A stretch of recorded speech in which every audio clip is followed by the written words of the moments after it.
রোজার আগে আমি কিভাবে আমার রান্নাঘরটাকে ডিপ ক্লিন করলাম সেটাই আপনাদের সাথে শেয়ার করব।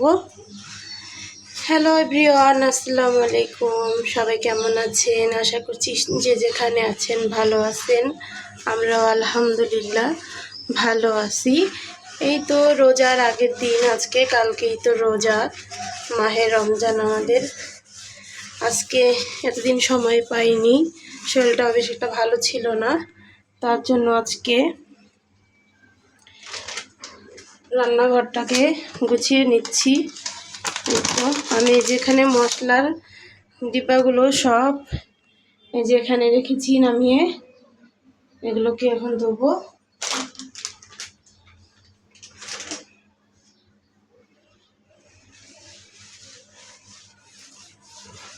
কারণ আমারটা বেশি একটা ময়লা ওরকম একটা হয় না, কারণ আমি যেহেতু কয়দিন পরপরই ধুই।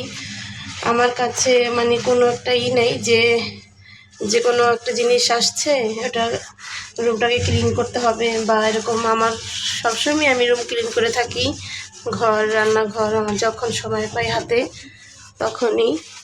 তারপরও আজকে যেহেতু আমি প্রতি সপ্তাহ রান্নাঘর ক্লিন করি, এই জন্য আমার আজকে করতেছি।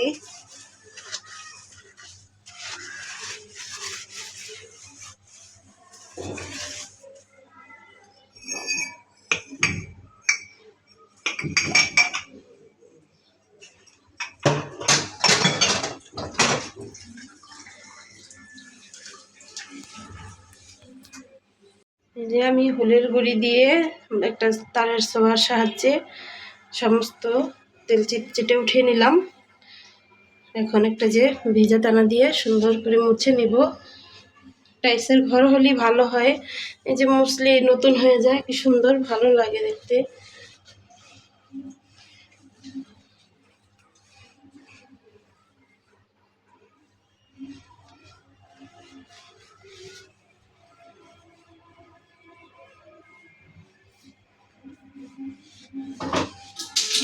সংসারের কাজ বাজ করতে আমরা মেয়েরা খুবই পছন্দ করি, কাজটা আমরা ভালোবেসে করি।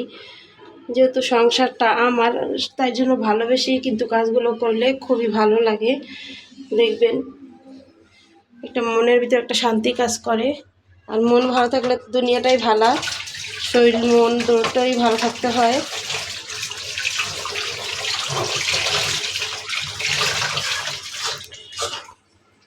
এই যে আপাতত ফুলের গাছটা এখন এখানে রেখেছি, এটাকে একটু চাপিয়ে দিব পরে।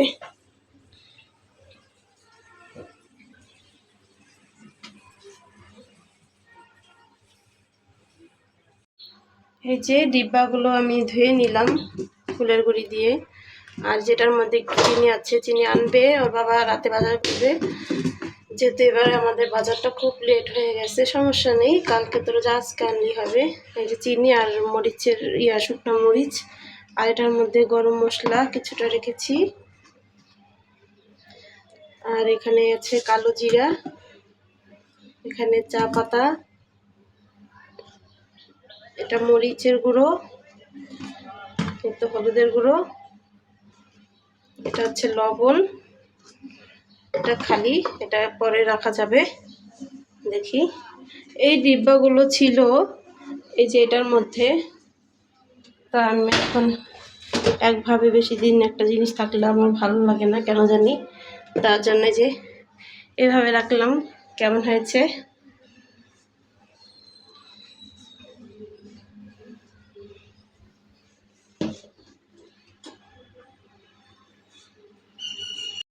এই তো নিজের মতো করেই সাজিয়ে নিলাম, কেমন হয়েছে বলবেন। এই তো তাকটা বেশ একটা বড় না, ছোটোর মধ্যে আমি যেভাবে গুছিয়ে রাখি আমার জিনিসগুলো সেটাই আপনাদের সাথে শেয়ার করলাম। আর এখন এই যে উপরটা এখন আমি গুছাবো, তারপরে আপনাদের দেখাবো। আর এখানে তো যেগুলো সব ক্লিন করতে হবে, এটার মধ্যে আমি সবজি রাখবো ফ্রিজের মধ্যে, তারপর আপনাদের দেখাবো। এই তো মেশিনটা ক্লিন করে নিয়েছি, রান্নার এই যে চুলাটাও। এখন আমি যে নিচেটা ঝাড়ু দিয়ে এখানে সাবানের গুঁড়া দিয়ে সুন্দর করে মুছে নিব।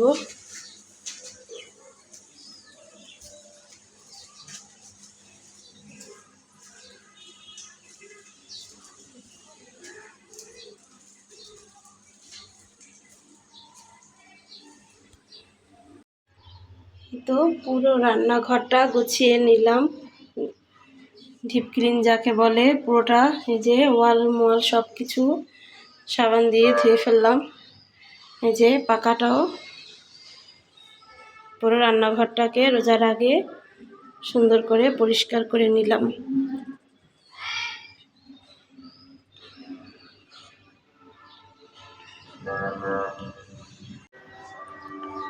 এই তো ওদের বাবাই যে রোজার বাজার নিয়ে আসছে কিছুটা, আরও কিছু বাকি আছে।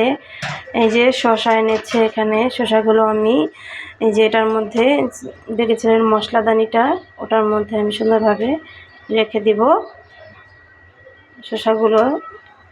খিরাই এনেছে, আর এই যেখানে আপেল।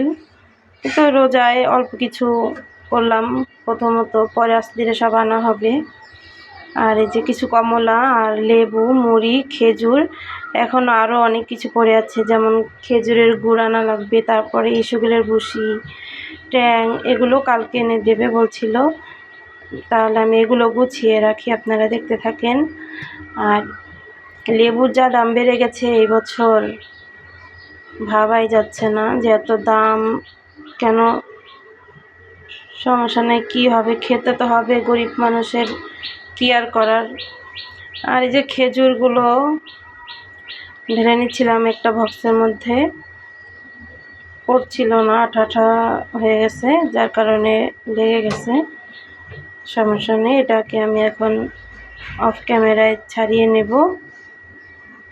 কাম শেষ। আর এখানে ওরা বাবা বাজার করে নিয়ে এসেছে, গোস্ত নিয়ে এসেছিল, আধা কেজি গরুর গোস্ত, 400 টাকা, 800 টাকা কেজি হয়ে গেছে। আধা কেজি গরুর গোস্ত এনেছিল, সেগুলোকে এখন রান্না করব সিঁড়ির জন্য। আদা রসুন বেটে নিয়ে যাবো না, এখন এটাকে আমি রান্না করব। সবাই ভালো থাকবেন, আর আগামী রোজার মাসে, রোজার দিনে আপনাদের সাথে ফুলগুলো এখানে রেখেছি আপাতত, পরে নিয়ে রাখবো বাইরে। আর হচ্ছে ফুলগুলো কিন্তু কি বেশ সুন্দর।